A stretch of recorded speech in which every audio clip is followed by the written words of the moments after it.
Hello friends, welcome back to Swat's home. இன்றைக்கி நம்ம இந்த வீடியோவில் ஸ்வீட் கார்ன் வச்சு சூப்பரான ஒரு கிரேவி ஒன்று பண்ண போகிறோம். அதுக்கு ஒரு கடாயில் கொஞ்சமாக எண்ணெய் ஊற்றிக்கோங்க. நான் 3 டேபிள் ஸ்பூன் அளவுக்கு எண்ணெய் விட்டுருக்கேன். அதில் அரை டீஸ்பூன் அளவுக்கு சீரகம் போட்டு சீரகம் நல்லா பொரிஞ்சதும் 2 மீடியம் சைஸ் வெங்காயத்தை சின்ன சின்னதாக வெட்டி வச்சுருக்கேன். அதையும் உள்ளே சேர்த்து நல்லா வதக்கி எடுத்துக்கலாம். வெங்காயம் நல்லா வதங்கிறதுக்காக கொஞ்சமாக உப்பு சேர்த்து நல்லா வதக்கி விட்டுக்கிறேன். வெங்காயம் நல்லா கோல்டன் ப்ரௌன் ஆகிற வரைக்கும் நல்லா வதக்கி எடுத்துக்கோங்க. வெங்காயம் நல்லா வதங்கிடுச்சு. இப்போ 1 டேபிள் ஸ்பூன் அளவுக்கு இஞ்சி பூண்டு பேஸ்ட் சேர்த்துக்கிறேன். இஞ்சி பூண்டோட வாடை நல்லா போகிற அளவுக்கு நல்லா வதக்கி விட்டுக்கணும். இப்போ நம்ம தக்காளியை பேஸ்ட் பண்ணணும். அதுக்கு ஒரு 3 தக்காளி, மீடியம் சைஸ் தக்காளி எடுத்திருக்கேன். அதை நல்லா அரைச்சி எடுத்துக்கலாம். இஞ்சி பூண்டோட பச்சை வாடை போனதுக்கப்புறம் நம்ம அரைச்ச தக்காளியை உள்ளே சேர்த்து நல்லா கலந்து விட்டுக்கோங்க. காரத்துக்கு தேவையான மிளகாத்தூள் சேர்க்கணும். நான் 1 டேபிள் ஸ்பூன் அளவுக்கு மிளகாத்தூள் சேர்த்துக்கிறேன். உங்களுக்கு எவ்வளோ காரம் தேவையோ அந்த அளவுக்கு நீங்கள் மிளகாத்தூள் சேர்த்துக்கோங்க. எவ்வளோ மிளகாத்தூள் போடுறீங்களோ அதே அளவு மல்லித்தூள் சேர்த்துக்கோங்க. அப்போ தான் அதோட டேஸ்ட் பர்ஃபெக்டாக இருக்கும். 1/4 டீஸ்பூன் அளவுக்கு மஞ்சள் சேர்த்து எல்லாத்தையும் நல்லா கலந்து விட்டுக்கிறேன். இதை ஒரு மூடி போட்டு மூடி எண்ணெய் நல்லா பிரிஞ்சு வர்ற வரைக்கும் நல்லா வதக்கிக்கலாம். இப்போ நம்ம ஒரு பேஸ்ட் செய்ய போகிறோம். அதுக்காக 1 டேபிள் ஸ்பூன் அளவுக்கு வெள்ளை எள் எடுத்திருக்கேன். 10லேருந்து 12 முந்திரி. இதை மிக்ஸி ஜாரில் கொஞ்சமாக தண்ணி விட்டு நல்லா அரைச்சி எடுத்துக்கலாம். கிரேவியில் எண்ணெய்லாம் நல்லா பிரிஞ்சு வந்துருச்சு. இப்போ நான் உப்பு செக் பண்ணிவிட்டு உப்பு கொஞ்சம் பத்தாமல் இருந்தது, கொஞ்சம் சேர்த்துக்கிறேன். ஒரு 1/4 ஸ்பூன் அளவுக்கு சர்க்கரை சேர்த்துக்கிறேன். தக்காளியோட புளிப்பை பேலன்ஸ் பண்ணுறதுக்காக கொஞ்சமாக சர்க்கரை சேர்த்துக்கணும். இப்போ நம்ம அரைச்சி வச்சுருந்த முந்திரி அண்ட் வெள்ளை எள்ளோட பேஸ்ட்டை சேர்த்து கொஞ்சமாக தண்ணி விட்டு நல்லா கலந்துக்கலாம். லைட்டாக ஒரு கொதி வரட்டும்.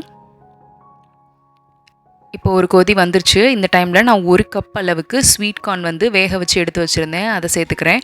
ஒரு 2 பச்சை மிளகாவையும் உள்ளே சேர்த்துக்கிறேன். பச்சை மிளகாவை இப்படி இந்த மாதிரி சேர்க்குறப்ப, வதக்கிறப்ப சேர்க்காமல் இந்த டைமில் சேர்க்குறப்போ அதோட ஃப்ளேவர் ரொம்ப நல்லாயிருக்கும். இதை நீங்கள் ட்ரை பண்ணி பாருங்கள். இப்போ கிரேவிக்கு தேவையான தண்ணி விட்டு நல்லா கலந்து ஒரு கொதி வரட்டும். அது வரைக்கும் மூடி போட்டு மூடி வச்சிடலாம். இப்போ நல்லா ஒரு கொதி வந்துருச்சு. 1 ஸ்பூன் அளவுக்கு கசூரி மேத்தி எடுத்து இந்த மாதிரி க்ரஷ் பண்ணி சேர்த்துக்கோங்க. 1 டேபிள் ஸ்பூன் அளவுக்கு ஃப்ரெஷ் க்ரீம், அப்படி இல்லைன்னா பால் ஆடை சேர்த்துக்கலாம். நான் பால் ஆடை தான் சேர்த்துருக்கேன். அரை ஸ்பூன் அளவுக்கு கரம் மசாலா சேர்த்து நல்லா கலந்து விட்டுக்கோங்க. அவ்வளோதான், நம்மளோட ஸ்வீட் கார்ன் கிரேவி சூப்பராக ரெடி ஆயிடுச்சு. இது புலாவ், நான், பூரி, சப்பாத்தி இது கூடலாம் ரொம்ப நல்லாயிருக்கும். நான் இன்றைக்கி லேயர் சப்பாத்தி செய்ய போகிறேன். லேயர் சப்பாத்தி செய்கிறதுக்கு வழக்கமாக நம்ம கோதுமை மாவில் கொஞ்சமாக உப்பு, எண்ணெய் சேர்த்து கொஞ்சம் கொஞ்சமாக தண்ணி விட்டு நல்லா பிசைஞ்சு எடுத்துக்கோங்க. எவ்வளோக்கு எவ்வளோ நல்லா அழுத்தம் கொடுத்து பிசைகிறீங்களோ அவ்வளோக்கு எவ்வளோ சப்பாத்தி ரொம்ப சாஃப்டாக இருக்கும். நான் எப்பயும் சப்பாத்தி மாவு பிசைஞ்சு கொஞ்சம் நேரம் ஊற வச்சுட்டு அதுக்கப்புறம்லாம் பண்ண மாட்டேன். இந்த மாதிரி பிசைகிறப்பே நல்லா அழுத்தம் கொடுத்து பிசைஞ்சிட்டு உடனே போட்டால் கூட ரொம்ப சாஃப்டாக தான் வரும். இதை நீங்கள் ட்ரை பண்ணி பாருங்கள். இப்போது சின்ன சின்ன உருண்டைகளாக உருட்டிக்கலாம். இப்போ ஒரு சப்பாத்தியை எடுத்து உருட்ட ஆரம்பிச்சிடலாம்.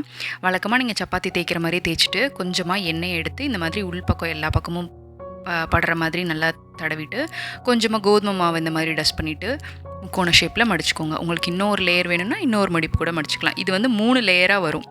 இதை மாதிரி வழக்கமாக தேய்க்கிற மாதிரி தேய்ச்சி தவாவில் போட்டு எடுத்துட வேண்டியதான்.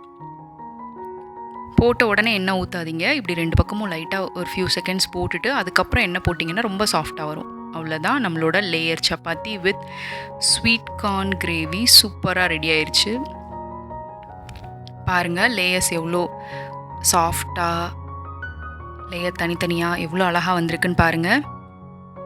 நீங்களும் இதை உங்கள் வீட்டில் ட்ரை பண்ணி பாருங்கள். உங்களோட ஃபீட்பேக்கை எனக்கு கமெண்ட்ஸில் சொல்லுங்கள். தேங்க்ஸ் ஃபார் வாட்சிங். பாய்.